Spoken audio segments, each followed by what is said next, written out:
Assalamualaikum warahmatullahi wabarakatuh. Puji syukur kehadirat Allah Subhanahu wa Ta'ala, karena rahmat dan hidayahnya kita bisa berkumpul dalam keadaan sehat walafiat. Perkenalkan, nama saya Rifki Tribowo yang akan bertugas sebagai moderator dalam materi ilmu pengetahuan dalam Islam. Adapun kelompok kami yang pertama ada Mbak Aski Anggraini, Evi Setianingsih, Mariani, Pratiwi Retnosari, Risma Hoirunisa, Zakia Ramadina, dan Mbak Nelly Anjarwati. Pengertian ilmu pengetahuan dalam Islam. Ilmu pengetahuan dalam Islam merupakan sederet penjabaran mengenai pandangan Islam yang tercantum dalam ayat suci Al-Quran. Ilmu pengetahuan dalam Islam dipandang sebagai kebutuhan manusia dan mencapai sebuah kesejahteraan hidup di dunia, memberikan kemudahan dalam mengenal Tuhan. Oleh karena itu, Islam memandang bahwa ilmu pengetahuan merupakan bagian dari pelaksanaan kewajiban manusia sebagai makhluk Allah Subhanahu wa Ta'ala. Saya akan menjelaskan tentang tujuan ilmu pengetahuan dalam Islam. Yang pertama itu dapat mengetahui kebenaran, di mana sudah dijelaskan pada surah Al-Imran ayat 18 yang berbunyi Bismillahirrahmanirrahim. Syahidallahu annahu la ilaha illa huwa wa al-malaikatu wa ulul ilmi man bil qis. La ilaha illallah wal azizul hakim. Yang kedua itu mendapatkan pahala yang sama kepada orang yang diajarkan. Yang ketiga itu ada terhindar dari fitnah dan laknat. Terus yang keempat itu ada Allah tidak memerintah nabinya meminta tambahan selain ilmu. Yang kelima itu ada orang berilmu akan diangkat derajatnya. Yang keenam itu menjalankan kewajiban. Sekiranya cukup sekian dan Baik, saya akan menjelaskan peran dan fungsi dari ilmu pengetahuan dalam Islam. Pengetahuan berlandaskan nilai keislaman manusia mempunyai kriteria yang istimewa, yaitu kemampuan untuk berpikir yang ada dalam suatu struktur dengan perasaan dan kehendaknya. Pemikiran manusia itu mengalami perkembangan, mulai ia mengenal sesuatu, kemudian berpikir kritis, mengenai makna tentang sesuatu yang dipikirkannya tersebut. Manusia pada dasarnya memiliki berbagai potensi. Dalam perspektif Islam, potensi atau fitrah dapat dipahami sebagai kemampuan atau hidayah yang bersifat umum dan khususnya diantaranya yaitu satu, hidayah wujdaniyah, yaitu potensi manusia yang berwujud insting atau naluri yang melekat dan langsung berfungsi pada saat manusia dilahirkan di muka bumi. Yang kedua ada hidayah hisyah, yaitu potensi Allah yang diberikan kepada manusia dalam bentuk kemampuan indrawi sebagai penyempurnaan hidayah wujdaniyah. Yang ketiga ada hidayah akliyah, yaitu potensi akal sebagai penyempurna dari kedua hidayah di atas. Yang keempat ada hidayah diniyah, yaitu petunjuk agama yang diberikan kepada manusia yang berupa keterangan tentang hal yang menyangkut keyakinan dan aturan. Dan yang terakhir yaitu hidayah taufikiyah, yaitu hidayah yang sifatnya khusus. Satu yang membedakan agama Islam dengan lainnya adalah penekanannya terhadap masalah ilmu. Al-Quran dan Sunnah mengajak umat Muslim untuk mencari dan mendapatkan ilmu dan kearifan, serta menempatkan orang-orang yang berpengetahuan pada derajat yang tinggi. Baik, di sini saya akan menjelaskan tentang perkembangan ilmu pengetahuan dalam Islam. Masa keemasan Islam terjadi pada masyarakat Barat, di mana ilmu pengetahuan berkembang pesat di kalangan umat Muslim. Masa kegelapan Barat sebenarnya merupakan masa kegemilangan umat Islam yang suatu hal berusaha disembunyikan oleh Barat, karena pemikiran ekonom Muslim pada masa inilah kemudian banyak dicuri oleh ekonom barat. Pada saat itulah, di timur, terutama di wilayah kekuasaan Islam, terjadi perkembangan ilmu pengetahuan yang pesat. Di saat Eropa pada zaman pertengahan lebih bertakut pada isu-isu keagamaan, maka peradaban dunia Islam melakukan penerjemahan besar-besaran terhadap karya-karya filosofi Yunani dan berbagai temuan di lapangan ilmiah lainnya. Selain itu, dalam ayat Al-Quran banyak dijelaskan tentang contohnya, katakanlah apakah sama orang-orang mengetahui berilmu dengan orang-orang yang tidak mengetahui. Sesungguhnya hanya orang-orang yang bertakwa yang dapat menerima pelajaran. Quran Surat Az-Zumar ayat 39. Selain itu, ayat-ayat di atas ada juga hadis yang menekankan tentang wajibnya mencari ilmu. Bahkan begitu pentingnya, kalau perlu carilah ilmu sampai ke negeri Cina. Cabang ilmu pengetahuan dalam Islam. Yang pertama adalah Islam dan ilmu pengetahuan alam. Dalam Islam kita mengenal adanya ayat kauliyah dan kauniyah. Ayat kauniyah adalah tanda-tanda kebesaran Allah yang tersirat dalam alam semesta, sementara ayat kauliyah adalah alat yang tertulis dalam Al-Quran. Islam tidak terlepas dari keberadaan ilmu pengetahuan alam, dan dalam Al-Quran banyak ayat yang menyebutkan tentang ilmu dan kejadian yang menyangkut ilmu fisika maupun biologi, seperti yang tertera dalam ayat Quran Surat Al-A'raf ayat 57.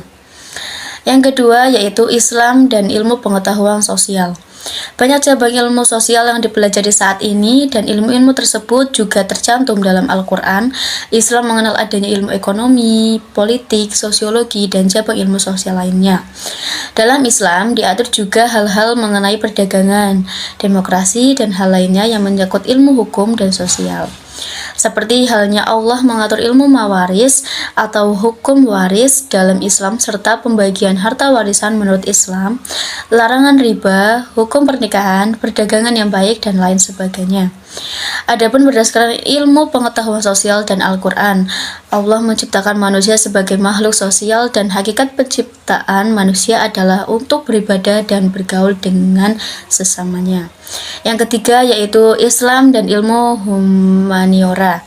Ilmu humaniora adalah ilmu yang menitik beratkan fokusnya pada manusia dan yang menyangkut kehidupan manusia, seperti ilmu filsafat, seni, kesusastraan, kemiliteran, teknologi, dan lain sebagainya.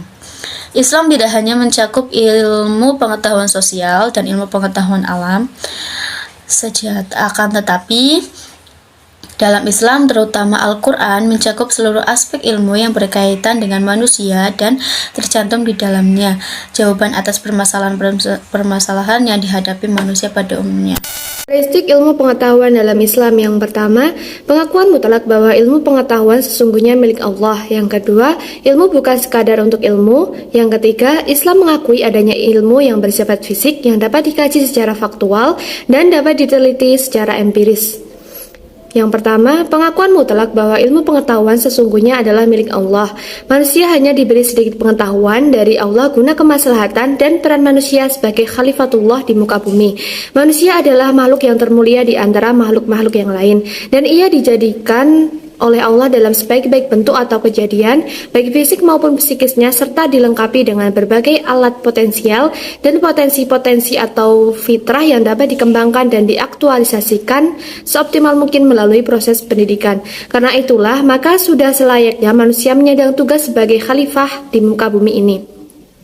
Tugas manusia sebagai khalifah Allah di muka bumi antara lain menyangkut tugas mewujudkan kemakmuran di muka bumi serta mewujudkan keselamatan dan kebahagiaan hidup di muka bumi dengan cara beriman dan beramal soleh, bekerja sama dalam menegakkan kebenaran dan bekerja sama dalam menegakkan kesabaran.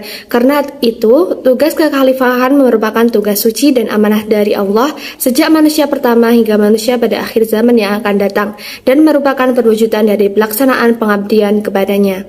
Yang kedua, ilmu bukan sekadar untuk ilmu, namun ilmu sebagai sarana penunjang kehidupan kehidupan manusia untuk membangun peradaban di muka bumi. Ilmu tidak boleh disalahgunakan sehingga menghancurkan dan menimbulkan kesengsaraan bagi umat manusia. Ilmu pengetahuan adalah sumber kehidupan bagi manusia yang dipergunakan untuk mendukung tugasnya sebagai khalifah di bumi. Dengan ilmu pengetahuan, maka manusia bisa memelihara, melestarikan, dan memakmurkan bumi. Peranan ilmu pengetahuan bagi kehidupan manusia adalah sangat penting, sebab ilmu sendiri adalah cahaya bagi kehidupan manusia. Disebut cahaya sebab ilmu pengetahuan inilah yang menyinari manusia dari kegelapan dan menjadi petunjuk jalan yang benar, yang baik untuk ditempuh. Tanpa adanya ilmu pengetahuan, maka manusia akan hidup dalam kebodohan dan kesesatan. Yang ketiga, Islam mengakui adanya ilmu yang bersifat fisik yang dapat dikaji secara faktual dan dapat diteliti secara empiris. Pengetahuan seperti ini sifatnya rasional dan dapat dibuktikan secara ilmiah. Alam raya yang sifatnya fisik sesungguhnya sebagai sarana manusia untuk mengenal dan mempercayai Tuhan Yang Maha Esa yang sifatnya non-fisik. Alam raya merupakan bagian dari tanda-tanda kebesaran Allah. Umat Islam selalu terkait dengan kuasa Allah. Ini artinya bahwa alam raya mempunyai keterkaitan erat dengan Allah. Alam raya tidak muncul begitu saja dan tidak mempunyai kekuatan sendiri. Semua yang terjadi di dunia ini atas kuasa Allah semata. Selanjutnya yaitu sumber-sumber ilmu pengetahuan dalam Islam. Sumber-sumber ilmu pengetahuan dalam Islam ada 4, yaitu yang pertama Al-Quran, kedua hadis, ketiga akal dan kalbu, keempat indera. Yang pertama yaitu Al-Quran. Al-Quran merupakan wahyu Allah SWT yang diturunkan kepada Rasulullah Muhammad SAW. Oleh karena itu, Al-Quran menempati urutan utama dalam hierarki sumber ilmu dalam epistemologi Islam. Al-Quran sebagai sumber ilmu dijelaskan melalui ayat-ayat yang menyatakan bahwa Al-Quran merupakan petunjuk bagi manusia dan alam semesta. Selain sebagai sumber ilmu yang utama dalam epistemologi Islam, Al-Quran juga menunjukkan kepada sumber ilmu lainnya berupa kajian dan orientasi penting yang dapat melengkapi kebenaran ilmu wahyu. Yang kedua yaitu hadis. Al-Quran dan hadis adalah pedoman hidup, sumber hukum, ilmu, dan ajaran Islam, serta merupakan satu kesatuan yang tidak dapat dipisahkan satu sama lain. Al-Quran merupakan sumber primer yang banyak memuat pokok-pokok ajaran Islam, sedangkan hadis merupakan penjelas atau bayan bagi keumuman isi Al-Quran. Sebagai sumber ilmu pengetahuan kedua, hadis atau sunnah telah menjadi faktor pendukung utama kemajuan ilmu pendidikan. Banyak hadis yang berbicara tentang ilmu, terutama ilmu pengetahuan. Umat Islam diwajibkan mengikuti hadis sebagaimana diwajibkan atas mereka untuk mengikuti Al-Quran. Jika tidak, mereka akan dikategorikan sebagai golongan ingkar hadis dan diancam dengan neraka. Yang ketiga yaitu akal dan kalbu. Secara etimologi, kata akal dalam bahasa Arab berasal dari kata kerja akala yakilu aklan. Orang yang berakal atau al-akli adalah orang yang mengekang dirinya dan menolak keinginan hawa nafsunya.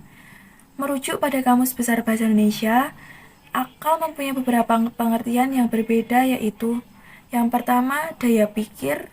Yang kedua, daya, upaya, atau cara melakukan sesuatu. Yang ketiga, yaitu tipu daya atau muslihat. Dan yang keempat, yaitu kemampuan melihat cara-cara memahami lingkungan. Yang keempat, yaitu indera. Al-Quran mengajak manusia untuk menggunakan indera dan akal sekaligus dalam pengalaman manusia, baik yang bersifat fisik maupun non-fisik, karena indera dan akal saling menyempurnakan. Allah SWT selalu menyeru manusia untuk menggunakan nikmat indera dan akal secara simultan. Orang-orang yang mengabaikan indera dan kalbu maka tersesat dan jauh dari kebenaran. Pada Quran Surat Al-Isra 36 tampak jelas bahwa Al-Quran telah menempatkan tanggung jawab atas indera dalam kaitannya sebagai sumber ilmu. Begitu juga dengan hati atau fuad yang sama-sama dimintai pertanggungjawabannya, karena keduanya tidak dapat dipisahkan satu dengan lainnya dan merupakan satu kesatuan dalam menerima ilmu. Panca indera lebih menguasai manusia menurut Al-Ghazali, merupakan hal bersifat fitrah. Jadi kesimpulannya adalah dalam bahasa Arab kata ilmu jamaknya ulum yang berarti ilmu pengetahuan. Menurut Arich J. Bahm, pengetahuan yang dapat disepakati sehingga menjadi suatu ilmu dapat diuji dengan 6 komponen utama yang disebut dengan seeking of sensation, yang meliputi problem, attitude, method, activity, conclusion, and effect. Ilmu pada hakikatnya berasal dari pengetahuan, namun sudah disusun secara sistematik dan diuji kebenarannya yang menurut metode ilmiah dan dinyatakan valid atau syahih. Al-Quran dan hadis adalah problem hidup, sumber hukum, ilmu, dan ajaran Islam, serta merupakan satu kesatuan yang tidak dapat dipisahkan satu sama lain. Al-Quran merupakan sumber primer yang banyak memuat pokok-pokok ajaran Islam, sedangkan hadis merupakan penjelasan bagi keumuman isi Al-Quran. Sekian presentasi dari kelompok kami. Bila ada kesalahan kami mohon maaf. Saya akhiri, wabillahi taufiq wal hidayah. Wassalamualaikum warahmatullahi wabarakatuh.